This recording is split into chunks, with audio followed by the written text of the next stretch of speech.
Hello, I'm Marissa Buell. I'm currently in completion of my graduate program at the University of Texas at Arlington College of Nursing. In partial fulfillment of the requirements of leadership in complex healthcare systems, I'll be conducting a book review. The book that I've chosen, written by Jeffrey Pfeffer, is entitled What Were They Thinking? Unconventional Wisdom About Management. First, a little bit about the author. Dr. Pfeffer is currently teaching at Stanford University's Graduate School of Business. He has been the author or has co-authored 12 books and well over 100 articles related to organizational behavior and building great companies. He's been invited by several universities as guest speaker and lecturer to include Singapore Management University, Harvard Business School, IESE in Barcelona, and the London Business School.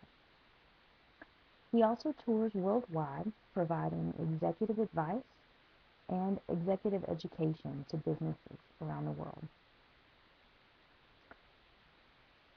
His point was quite made clear when he stated in his book, "The message in these chapters is that we ought to think before we act, taking into account feedback effects." Now, in this book, Dr. Pfeffer tries to make the point that companies and leaders don't always see the big picture. They try to make cuts where they need to, but they may not see the windfall of all of that. He points out that when these decisions are made, they're not considering those who may be lower on the ladder who aren't executive positions. He also emphasized the point that we need to recognize that those that are not in executive levels are what keep the companies going from day to day, making sure that the operational services of the company are taken care of.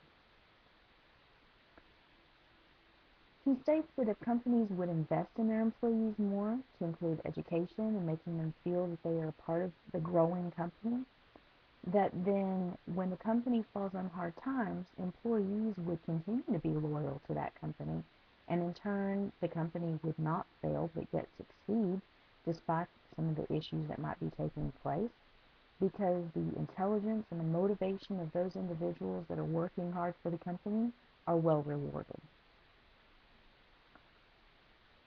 The target audience of this book is really anyone, meaning those at the executive level, those aspiring to be a leader, and even students who are studying management and leadership. The book covers topics of interest to both formal appointed leaders and informal leaders, and it allows them to look at case studies of specific companies that have had both good and bad leadership. And this will help them to avoid mistakes that sometimes can even lead to the eventual fail of a company. What I liked about the book is that Dr. Pfeffer makes it very user friendly.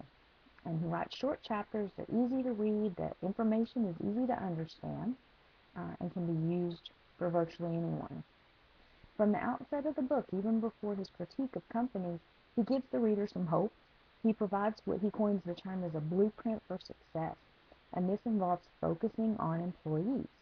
Once again, he thinks that if we invest in our employees and their intelligence, that advancements in the company will occur. And he emphasizes the book can be used either one chapter at a time as a manual for the manager, or it can be read as a whole, either way. Some of the things I didn't like about the book, it contains information for those in big business, those who may manage hundreds or thousands of employees. This may be difficult for the nurse manager, especially on the hospital level. Many times, the corporate of the hospital will make decisions, and even the nurse executive may not be in charge of everything or multi-level decisions. For example, he discusses labor costs. With this brought to mind hospitals who have unions.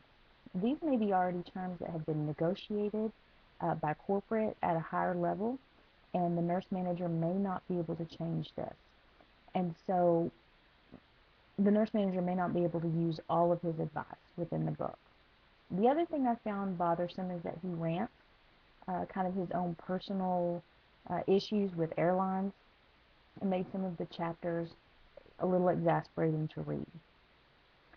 Now, the author's stated objective he did pinpoint, um, and he hit it right on the nail when he said we ought to think before we act, taking into account feedback effects. At the end of the book, it forces you to think about what, who, and what are your decisions affecting, and what's it going to mean for the company long term, and what's it going to mean for the employees who work for that company long term. So he proves that by showing support for employees, it establishes trust, and the company can enjoy success that flourishes based on loyalty and a shared vision between the staff and management. Now, this book has been recommended by several prominent leaders and authors on leadership, including Jim Collins, author of Good to Great. I too would recommend this for the budding leader. It seems more driven towards big business at times, but I think it would be beneficial for the novice nurse manager to be able to use in their tenure. I also enjoyed that he pointed out danger zones to watch for, and he says that we need to be careful about taking people just at paper value, what their resume may say. We need to watch and see what people's abilities are and really reward them for that. So I'll take any questions. Thank you so much for your time.